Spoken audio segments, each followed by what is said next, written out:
Muito bem, senhoras e senhores, no vídeo de hoje eu trago para vocês o meu novo monitor da Cooler Master, um upgrade, telão ultra wide de 34 polegadas, 1440p com 144 Hz e uma tela, um painel QLED. Vou explicar isso para vocês e muito mais depois da vinheta. Vamos nessa!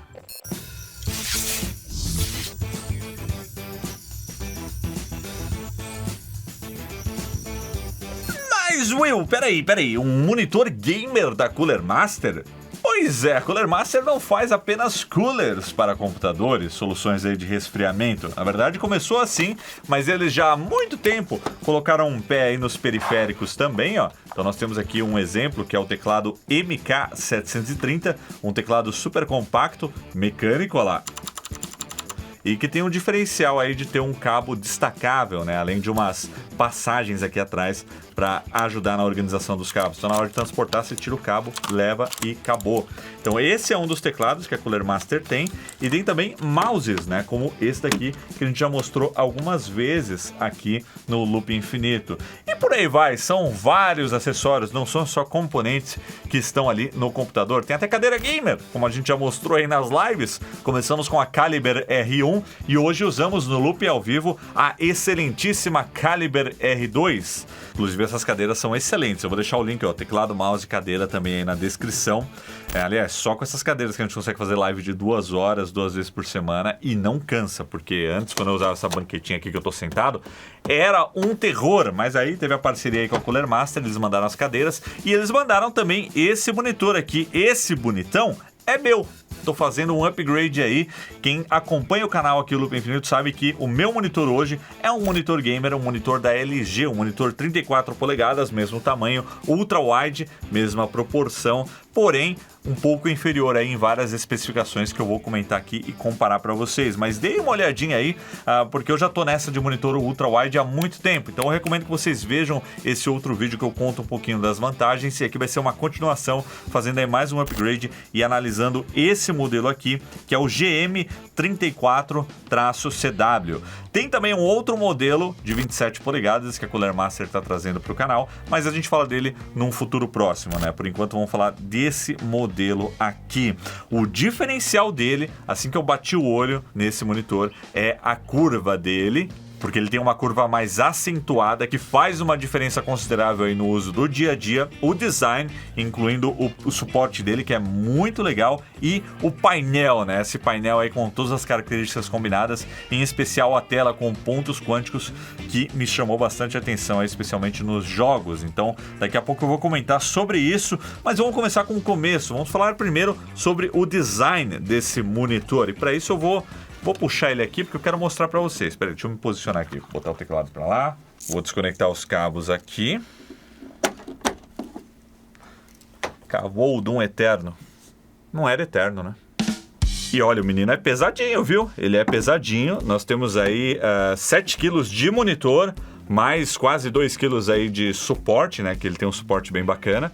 E deixa eu girar ele aqui, ó, para mostrar para vocês como é esse encaixe. Aliás, esse suporte aqui, minimalista, bonitão mesmo. A base tem o logo da Cooler Master, né? Então eles aproveitaram a base para desenhar o logo, achei genial. E ele é muito simples, né? É apenas uma elevação aqui, né? Um postezinho elevado. E é difícil fazer um suporte desse firme, né? É que eles conseguiram. O suporte é todo de metal, uma estrutura bem sólida que engata aqui no monitor com um encaixe. Então ele tem um botãozinho aqui, tem um botãozinho aqui, ó, que você aperta para encaixar ou desencaixar o suporte aqui do lado, né? Então vou deitar o monitor aqui, ó, só um pouquinho. Olha lá, olha, velho, o tamanho da curva, ó. Dá pra surfar aqui em cima. E vamos falar um pouquinho só desse suporte aqui, ó. Então a base aí, ó, com esse formato aí do logo da Cooler Master que eu citei, mas é bem clean, bem minimalista, com um acabamento muito bonito, como vocês estão vendo aí no vídeo. Aí ele tem essa elevação aqui e tem esse encaixe proprietário desse monitor. Porém, ele vem com um adaptador se você quiser usar com um suporte VESA, né? Então, deixa eu mostrar aqui para vocês agora, ó, levantando ele aqui. Aqui embaixo a gente encaixa, né? Ele vem com 2 plaquinhas, vocês estão vendo aí agora. agora, que a gente encaixa aqui e ele amplia aí para o padrão VESA 75 por 75 para você usar num suporte, prender na parede e por aí vai. E aproveitando que eu tô com ele aqui na mão, vamos falar aí sobre as outras características de design. Como eu já comentei, ele é bem pesadinho e a curva é acentuada, e segurando ele aqui, ó, se eu virar ele assim, ó, de frente para a câmera, ó, aí dá pra ver como a curva é realmente acentuada, né? Ela chama bastante a atenção.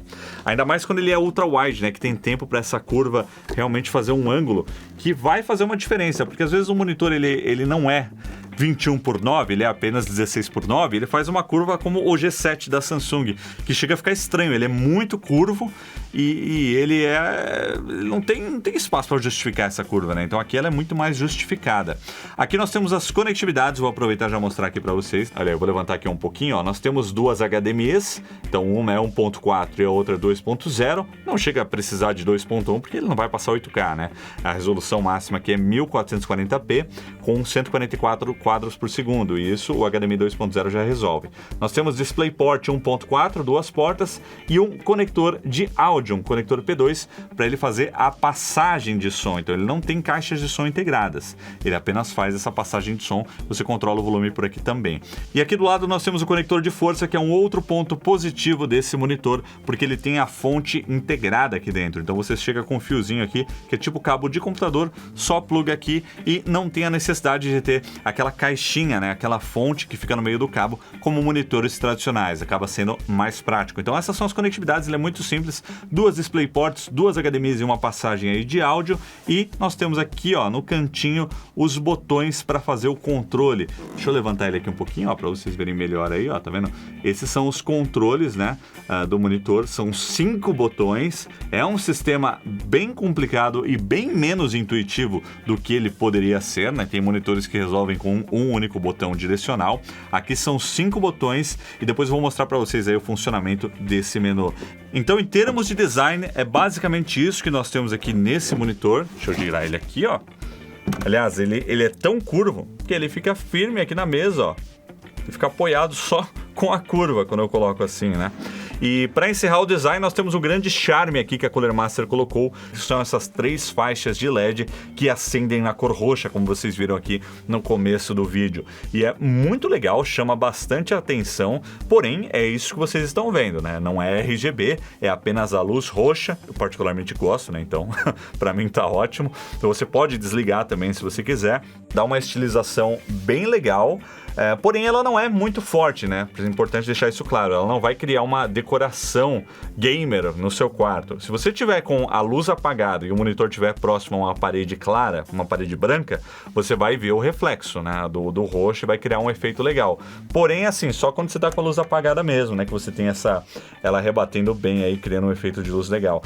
Fora isso, é um grande ponto no estilo aqui na parte traseira, né, em termos de acabamento aí desse monitor. Mas é um recurso que você jogando não vai ver no dia a dia, a menos que você tenha a parede branca, aí você vai ver o reflexo da luz, que cria um efeito legal. Agora vamos colocar ele na base aqui de novo.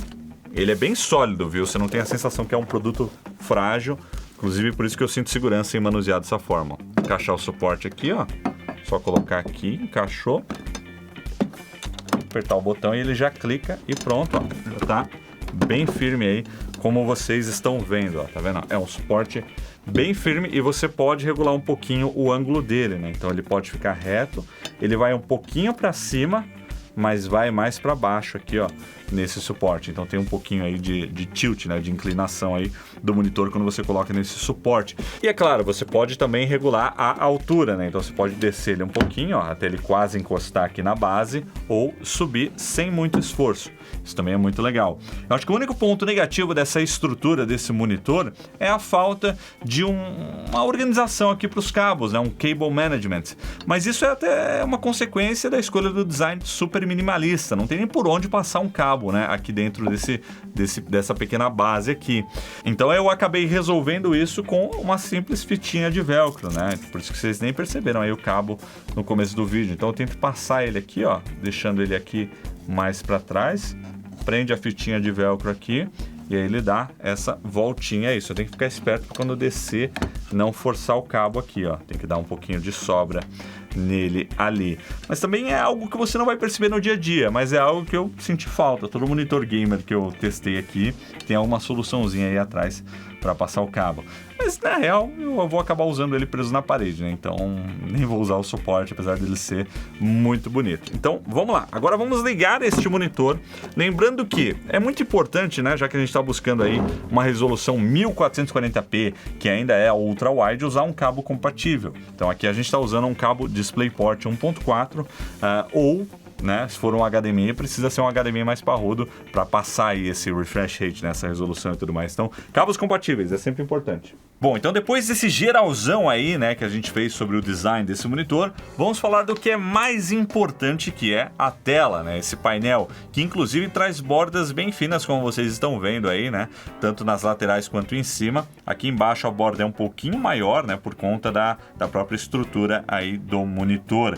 A tela, como eu já falei, tem 34 polegadas, 21:9, ou seja, ultra wide, e nós temos uma resolução que vai além do Full HD Plus, né, o 2560 por 1080, na verdade vai até 3440 por 1440, ou seja, 1440p no formato ultra wide. Então essa é a especificação, a resolução. Agora aqui vocês não estão vendo muita diferença, né? Porque o scaling, ó, vou reduzir aqui o tamanho da janela.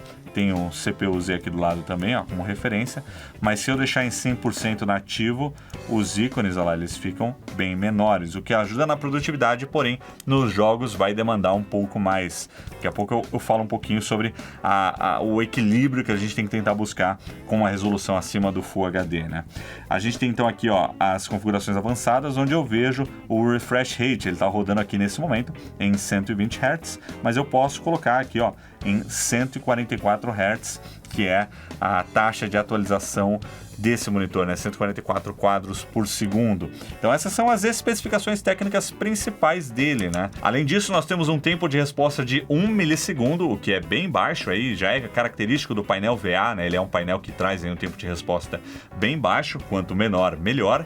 E graças aos pontos quânticos, também temos aí um contraste bem elevado, que é de 3000:1. O brilho do painel é de 400 nits e nós temos também suporte às tecnologias HDR, FreeSync e também G-Sync da NVIDIA. Então esse painel para jogar não deixa nada a desejar, conta aí com todos os principais recursos que a gente está buscando. E aí sempre entra aquela velha polêmica do IPS versus o VA, né, os diferentes tipos de painéis que a gente tem aí no mercado. E eu quero falar um pouquinho comparando com o IPS, né, esse painel aqui, porque esse painel não é só um painel VA, nós temos aqui um painel VA com os pontos quânticos, que é o QLED que nós temos aí nas TVs da Samsung. A gente só não chama esse modelo aqui e a Cooler Master não vende ele como QLED, porque o nome QLED é uma marca registrada da Samsung. Hoje a Samsung usa o QLED, outros fabricantes não podem usar. Só a TCL que tem uma licença, né, para usar o termo QLED. Então é uma marca registrada da Samsung, porém isso é só a denominação que a Samsung dá para telas que usam a tecnologia de pontos quânticos. Não é porque essa não chama QLED que ela é diferente. Na verdade, o próprio painel aqui é fabricado pela Samsung, então nós temos uma tela Samsung aqui e assim, muito parecido com o que eu já vi nos próprios monitores da Samsung, como por exemplo o Odyssey G7, que também usa uma tela, aí eles chamam de QLED mesmo. Então aqui, apesar de ser VA, LCD com pontos quânticos, entrega aí a mesma experiência, na minha opinião, e assim, é uma experiência que quem já comparou um LCD convencional com um QLED sabe. É mais brilho, é mais contraste e são cores muito mais vivas, né? Então, destaque para as cores. Realmente, quando eu joguei nesse monitor, comparando com o meu LG IPS, parecia outro jogo em alguns momentos, né? De tão mais vivo que ficou o jogo, né? As imagens, elas ficaram bem mais intensas. Isso traz uma imersão bem bacana. Eu devo admitir que no começo eu até reduzi um pouquinho a saturação ali, porque estava muito saturado para mim. Mas aí são todas as configurações que você pode fazer no monitor que daqui a pouco eu vou mostrar. Então, esse painel QLED eu vou chamar de QLED, né? Ele não é QLED, mas vocês entendem que é o de pontos quânticos, né? É um painel VA por baixo dos pontos quânticos. Então, o painel VA ele traz um baixíssimo tempo de resposta, porém a gente tem aí já os defeitos que a gente conhece no mercado, como por exemplo o ângulo de visão. Então, eu olhando daqui, essa região aqui da tela, ela tá muito boa, mas essa daqui eu não tô vendo direito, tem um pouco de distorção da imagem. Então é aí que a curvatura desse monitor ajuda a resolver esse problema do painel VA. Então quando você está com o monitor posicionado exatamente na sua frente, você não percebe nenhuma falha aí por conta do campo de visão. Se a tela fosse completamente flat, eu imagino que os cantos, né, da tela você veria um pouquinho aí de distorção, em especial no contraste, a imagem parece ficar um pouco mais lavada, meio sem cor, né? É isso que acontece aí por essa distorção de cor. E isso não acontece no painel IPS, né? O campo de visão ele é muito superior. Mas apesar da gente ter aqui a tecnologia VA, isso não me incomodou. E isso é uma coisa que eu sempre percebi muito em monitores VA. A gente fez um vídeo aqui uma vez daquele monitor Agon da AOC e ele é totalmente VA, né? Não tem pontos quânticos, não tem nada. E você virava um pouco assim, né? Você tá olhando de frente para ele, beleza. Você virou um pouquinho assim, a imagem já distorce tudo. Então isso não acontece aqui graças a essa curva, que ela é bem perceptível. E ela não chega a ser uma curva muito agressiva a ponto de distorcer o conteúdo da tela. Ela tá bem no limite ali do aceitável e faz uma diferença legal. Quando eu voltei pro LG depois para usar um pouco, eu falei, mas a curva não... Senti um desconforto ali até reacostumar, né? Então é isso aí. Porém, se por um lado ele traz aí uma experiência incrível na hora de jogar e eu não consigo achar nenhum defeito, é uma tela realmente muito boa, na hora de trabalhar, né? Se você trabalha aí com correção de cor, né? Com imagem, que você precisa de uma precisão, aí ele deixa um pouco a desejar, até porque ele não tem nem o padrão sRGB, né? Ele tem até uma certa precisão, porém o exagero que o painel, né, com pontos quânticos traz na cor e a ausência dessa certificação desse padrão sRGB tornam ele um pouco impreciso para muitos trabalhos como o nosso aqui no Loop, né? Então a gente usa bastante aí monitores com padrão sRGB para fazer a correção de cor aí dos vídeos que a gente posta aqui no canal. Às vezes não parece, mas uma câmera grava de uma cor, a outra grava da outra, a gente tem que fazer um color match e entregar consistência, né? Então, para esse tipo de trabalho, não é que ele vai ser o pior monitor do mundo, mas ele não entrega aí a mesma fidelidade de cores que um painel IPS como o meu que eu tenho lá entrega. Porém, se o foco é jogo, aí não tem erro. Na dúvida, use os dois, né? É o que eu vou fazer. E agora, antes de contar a minha experiência e trazer uma conclusão, eu quero mostrar para vocês aí um pouquinho sobre os menus, né? Como eu já comentei, nós temos vários botões. Vou levantar aí para frente aqui para mostrar para vocês. Então agora nós chegamos no ponto fraco desse monitor, que é o sistema de menus, porque ele não é muito prático e também não é muito intuitivo. A começar pelo número de botões, né? Nós temos 5 botões aqui do lado, enquanto muitos fabricantes já resolveram com um só, né? Então, sei lá.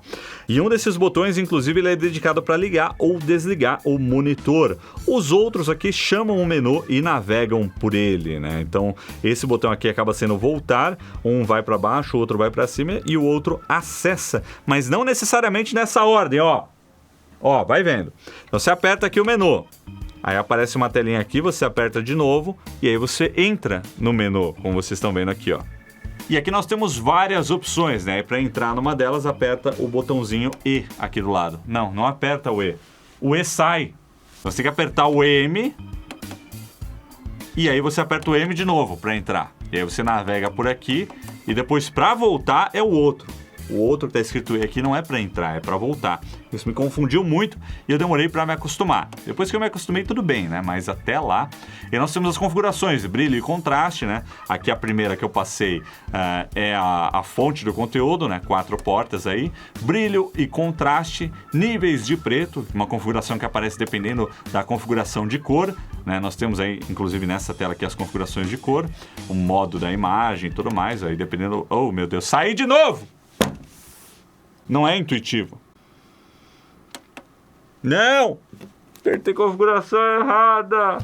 No modo de imagem a gente tem um padrão, gráfico, movie, né, filme, jogos ou um sRGB que ele tenta se aproximar do padrão sRGB, porém ele não cumpre com fidelidade, aí, ele não tem essa certificação. Então nós temos a temperatura de cor e outras configurações que também quando você entra no modo avançado você pode mexer com elas. A gente tem aqui também algumas configurações da qualidade da imagem, como sharpness, né, a nitidez e por aí vai. Deixa eu colocar no modo manual aqui, ó, Que aí ele vai... Ei, meu Deus, eu não consigo navegar nesse negócio, gente. Eu sou um perdido. É bem difícil. Ô, é o mesmo botão. Botão menu é volta pra mim, ele não entra nas coisas. Aí, ó, agora no modo padrão eu tenho acesso aí a todas as configurações, incluindo um filtro de luz azul, Low Blue Light, que ajuda a reduzir aí a emissão de luz azul, que ajuda a reduzir o seu cansaço aí na jogatina. Nós temos aí, ó, então, continuando, nitidez, tempo de resposta, super resolução, Dynamic Luminous Control, os controles automáticos que eu costumo deixar desligados. A proporção, né, que você pode colocar ele também em não ultra wide, se você quiser, depende aí do sinal que está chegando. O modo do LED, né, a operação do LED ali atrás, que você pode, se quiser, desligar ou deixar ele flicando, né, essa também é uma opção. Ativou o flicker aqui, aí ele vai ficar piscando ali atrás, como vocês estão vendo aí agora. E também tem a possibilidade de você colocar uma mira, né? Quem quiser dar uma trapaceada em alguns jogos de tiro, oh meu Deus, saí do menu, pode mexer aqui na... Eu não consigo, oh meu Deus, eu não consigo. Aperta e aí muda? Não. Gente, não é intuitivo esse negócio. Ah, tá ali, ó. Aperta e aí, ó, tem uma mirazinha que apareceu aqui que quase não dá pra ver no vídeo. E seguindo, deixa eu voltar aqui no áudio, nós temos aí as configurações de áudio, lembrando que ele só passa o som, né, para os fones de ouvido, o P2 ali atrás. Multijanelas para você ligar uma do lado da outra, esse é um recurso legal que você pode ligar dois computadores, aí ficam duas telas 4x3, né, não chega aí ao 16x9, mas fica aí em 4x3, pode ser útil em algumas ocasiões.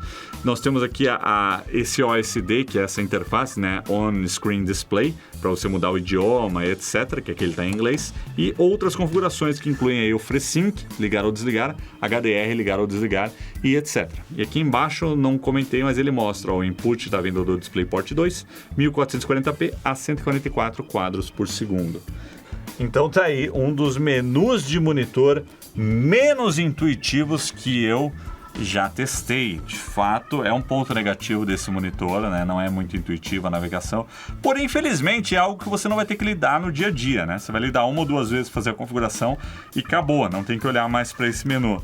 Porque, eu não sei, eu acho que numa futura versão eles tinham que colocar aquele botãozinho universal, aquele botão que é um joystick, que vai para cima, para baixo, para esquerda, para direita, e você aperta ele. Você navega pelos menus com facilidade, como já vimos aí em monitores da LG e da Samsung também. Então, é isso aí com relação ao menu que eu prometi mostrar para vocês. E agora, quero falar um pouquinho aí sobre a minha experiência saindo do meu monitor para esse daqui. Para começar, eu quero falar um pouco sobre o painel. Nunca gostei muito de painel VA. Quando eu fiquei sabendo que esse daqui era um VA, eu fiquei com o pé atrás. Porém, me agradou mais do que eu esperava, né? Foi uma surpresa positiva. A questão da precisão das cores me atrapalha um pouco, né? Porém, como eu trabalho com mais de um monitor, desde que o segundo aí esteja calibrado adequadamente, isso acaba não sendo um problema aí para mim. O outro upgrade que eu tive, que às vezes é um downgrade, foi a resolução, que foi de Full HD para 1440p. Isso é muito legal porque cabe muito mais coisa na tela na hora de você trabalhar. Você pode abrir mais janelas no mesmo espaço, né? Você pode ver mais coisas no editor de vídeo, por exemplo, colocar mais telas ali, ou no sistema de transmissão de vídeo que a gente usa bastante aqui no Loop. Mas o ponto negativo é quando a gente entra nos jogos, né? A gente passa a precisar de mais potência para entregar a mesma qualidade gráfica. E aí a gente entra num triângulo que a gente sempre tem que equilibrar. É a resolução, é a taxa de quadros por segundo e a qualidade do jogo. Você pode escolher dois. Vai ser difícil você conseguir os três, a menos que você tenha uma 3090. Nem com a 3090. Se tiver Ray Tracing, nem com a 3090. Então, assim, em muitos jogos essa é a situação. Você tem num canto a resolução. Quanto mais você sobe, mais vai demandar da sua placa de vídeo, do seu processador, do seu sistema. Aí você não vai ter uma taxa de quadros por segundo tão alta, não vai chegar no 144, que é a proposta desse monitor. Você quer chegar no 144 com essa resolução? Reduz a qualidade dos jogos, reduz a qualidade gráfica, põe num médio, sei lá. Aí beleza. Ou você reduz a resolução, e aí você talvez alcance esses quadros por segundo. Ou para você a taxa de quadros por segundo não importa, sei lá, 90 Hz é suficiente, aí você pode deixar as outras configurações. De qualquer jeito, vai ter que ter algum comprometimento aí nesse triângulo. E olha que eu fiz esses testes no meu PC com uma RTX 3070 Ti. O Doom Eternal com Ray Tracing não chega a 144.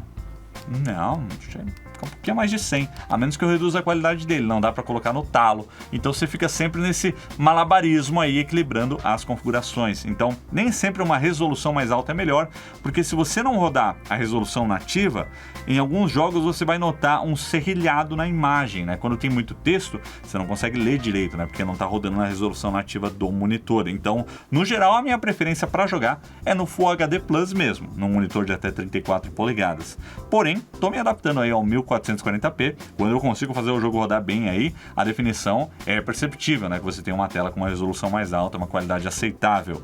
Mas é isso aí, né? Mundo do PC são ajustes infinitos, em loop. E por fim, quero falar um pouquinho aí sobre o preço desse produto. Ele chegou recentemente ao Brasil, junto com o irmão mais novo dele, né, um modelo aí de 27 polegadas, e ele chega custando, bom, até o momento dessa gravação, porque o preço tem variado bastante aí de hardware no Brasil, R$ 5.700, o que é um investimento altíssimo. Em grande parte, ele é encarecido pela tecnologia de tela de pontos quânticos, né, o tal do QLED, encarece bastante esse produto. Vou ser bem sincero pra vocês, é muito legal, eu curti muito a experiência de jogar com ele, mas pra maioria das pessoas, essas vantagens que eu citei aqui no vídeo, né, sendo que o 1440p nem sempre é uma vantagem, não vai justificar um investimento tão mais alto. Se você está pensando em comprar esse monitor e caiu aqui nesse vídeo, vai fundo. Ele não decepciona, assim, fora os pontos fracos que eu falei do menu, do suporte, que podia ter um passador, né? São coisas são detalhes que não vão afetar a sua experiência no dia a dia, né? Ele, no geral, é um produto excelente. Porém, o preço realmente é elevado. Se você está disposto a investir, vai nessa. Produto aí que a Cooler Master está lançando, né? Assim como os outros produtos da Cooler Master tem uma qualidade bem bacana, porém, se você não tem essa grana para investir, talvez um ultra wide convencional com uma tela IPS resolva muito bem aí o seu caso, né? Então tá aí, pessoal, isso é a minha conclusão. Lembrando também que a Cooler Master cedeu esse produto aqui pra gente no Loop Infinito, né? Como parte aí da nossa parceria. Estamos fazendo um vídeo aqui, uma análise dele, uma análise com a nossa opinião sincera depois de alguns meses de uso. Eu usei ele por pelo menos 2 meses. E quero saber também aí a opinião de vocês. E também se vocês gostaram desse vídeo, desse formato aí de vídeo de monitor, essa análise, deixa um comentário aí e também deixa o seu like, deixa o seu joinha aí para apoiar o nosso trabalho. E a gente se vê em breve. Valeu, galera, e até a próxima! E o forninho, Will? Cadê o forninho? Aí desligou. Fui puxar ele aqui, ó. Desliguei o forninho da Eliana. Rapaz. O forninho tá aqui, ó. Vai ter vídeo dele também, hein? 1 ano aí com o meu PC, todos os upgrades que eu fiz. Aguardem.